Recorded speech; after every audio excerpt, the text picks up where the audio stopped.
Hello, friends. Friends, quick question. Are you in a one-sided relationship? Friends, well, I was.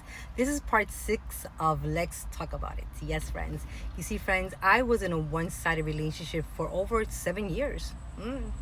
Meaning it was two people, him and I, but I was the only one investing, putting my time, my energy, my efforts, my dreams, my plans.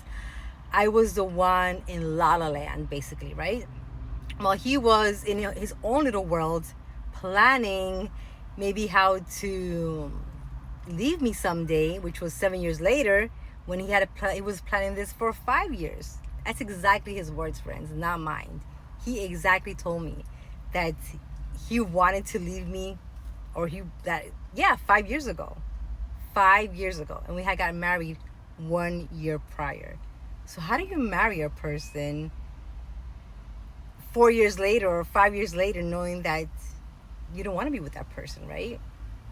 Well, that person, I guess no, I know that it was convenience. It was convenience for him to be by my side in many, many ways.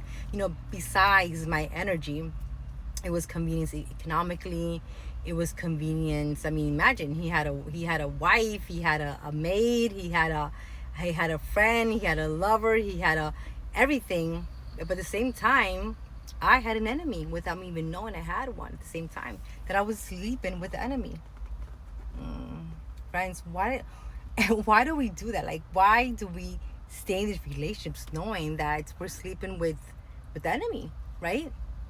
I mean, I didn't really know that at that time, but I did see many, many, many, many red flags, right? That could have been like, something's wrong, or something's fishy, or this is not right. I mean, I've said it before that I used to say to God, God, is this it? Is this what I was dreaming for, all my life, the marriage life? Like, this can't be it, or I can't be with someone who doesn't even like me. I mean, I thought he loved me, but I knew he didn't like me. Does that make sense? Because in 5 years, he never kissed me. 5 years, friends. Never kissed me. Or was it 6? It was probably 6. Yeah. Or probably almost, yeah. Well, you get the point. I mean, we became roommates, right? But when I would ask him if everything was wrong or what was going on, he would just shut me down, and I don't want to talk about it. There's nothing wrong. It's you. You're the crazy one. And all I could do was pray. Well, all I thought I could do at that time. Well, yeah, that's all I could do was pray, because my intention was never to leave this person, right? Because for me, it's, through the thick and through the thin, to the end, through the worst, through it all, right? But not for him. He came into a relationship, not in the relationship.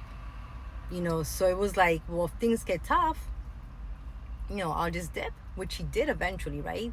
When things got really tough, not with us, but with me. I had lost my job. I wasn't making, the money anymore. I was trying to survive on my own, even though I was still married. Friends, why am I telling all of this? Because I know there's someone out there that probably could relate. That's probably saying, those are my red flags, right? Friends, don't get manipulated the way I did. Don't let yourself get shut down. You need to speak up. It's not about arguing. It's not about having confrontations. It's not about living a stressful life. It's about speaking up. And when you feel that something's wrong, it's because something is wrong. Trust me, friends. So don't wait months, years, or sometimes a lifetime to be like, what just happened?